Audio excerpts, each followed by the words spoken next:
We have some difficulty trying to describe your sound, which I think is actually really refreshing. How would you personally describe your music style to somebody? This whole Lido project, it started out as me experimenting with doing exactly what I want. So it's sort of me combining elements from all the different genres that I love without compromise and trying to figure out what I love about each genre. So I usually describe it as electronic R&B or something like that, but it's obviously way more like progressive than that. And what I usually, like, every time my Uber driver asks me, what do? I say I make dance music that's impossible to dance to, pretty much. And I feel like that's a cool like way of describing it. Can you describe your upbringing? So what were some of your influences to pick up some of these instruments? Well, I started out playing the drums. I got my first drum kit when I was about 2. Drums was my first love, and then I played drums every single day of my entire life up until I was about 12 years old, and got really good at it, and got really sick of it at the same time. So drums is a cool instrument because you get to listen to music without worrying too much about music theory and still be a part of it. So you learn to appreciate music and be a part of music without having to obsess about hitting the right notes at the right time all the time. So from playing drums and from starting on that, I just got a really good rhythm and a really good like appreciation for music in general. And I started like making music without really understanding that I was producing music. And I grew up in a very small town in the middle of nowhere in Norway. Basically, I was writing all this music and I was making all these beats and stuff, and I had no one to give them to. I didn't know anybody who sang or anybody who rapped or was really like into music at all, like that was around me. So I was like, alright, whatever, I'll sing on it myself then. I finally came to love you. Finally came to love you. So you just released a passion project with Yes. Sitdown on Friday. Yes. And that album kind of pays tribute to the golden era of R&B. What do you feel about the current state of R&B in our generation today?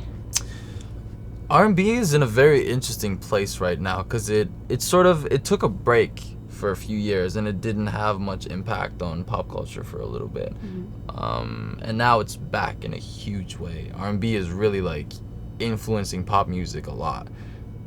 Hip hop sort of took over for a while, and pop music was very hip hop inspired, and now it's leaning back towards R&B, which is really, really cool. So there's tons of artists that are coming out right now that gives me hope for what R&B is gonna do in the future. Like artists like Kehlani or Bryson Tiller or Tory Lanez, and like there's all these incredible singers that are coming out right now that's doing really interesting stuff. I think R&B is gonna be really important for pop culture in the next couple years, and I'm excited that it's back.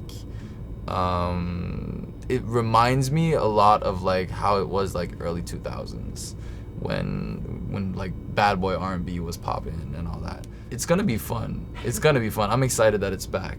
And you're kind of leading the charge on it too, I think. Well, I don't know if we're leading the charge on it. I don't know. But we're definitely trying to set an example and say that this stuff is really tight. We're on to something here. But what if we do it without compromising? What if we do it without trying to cater to the radio? What if we try to do it without sounding like everything else? Because that's not necessary right now. The main platform for music right now is the internet, obviously. So you don't have to fit in with everything else that's being played on the radio. The radio is still a huge medium for sure, and more so in this country than any other country that I've worked in. But it's not necessary anymore. You can make some weird stuff and still reach a lot of people. Yeah. If you had to pick one color to describe the passion project, what would it be and why? Purple. Purple, why? I don't know. R&B is just purple to me. Like For some sultry, reason. like It's just sexy I down? don't know. Purple is just sexy. What's one of your favorite R&B videos of all time? That's really difficult. There's so many. The first one that comes to mind for some strange reason is Grind With Me, Pretty Ricky.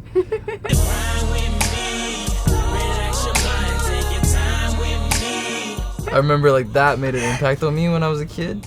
Obviously, I Need a Girl with Diddy. That was with the fucking motorcycles and everything. Oh my goodness.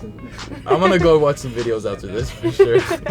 So we know you're not shy about your love for Pokemon, Mm. based on social media, and neither are we. Hey, So, if you had to pick one, who would you say is your spirit Pokemon? my spirit Pokemon is Eevee. For sure. So we brought you a little gift. Oh, really? We actually carry these around ourselves. It's our spirit Pokemon. And we happen to bring you Oh! That is so tight. No fucking way. Yo, That is thank true. you guys so much. That's incredible. Yeah, Eevee is the shit because Eevee is like a symbol of potential. Did you see my choker? Oh my god. And she's That my is so spirit cool. Pokemon too. That is incredible. That is incredible. Thank you so much. Yeah, good. This is so Good. tight. This is so tight. Gengar. Hey! Gengar is tight too. I was always such a lonely Pokemon player, so like I would never find anyone to like trade my haunters with so I could get a Gengar. Now I actually got a Gengar. That's tight. That's really tight. That's so tight. Yes. Yo, I'm so happy. Also, it's my birthday tomorrow. This is the best thing ever. Oh my gosh! Yes. Yeah, early birthday present. Yes. This is so tight. Yeah, my birthday is already made. We're good. We're chilling.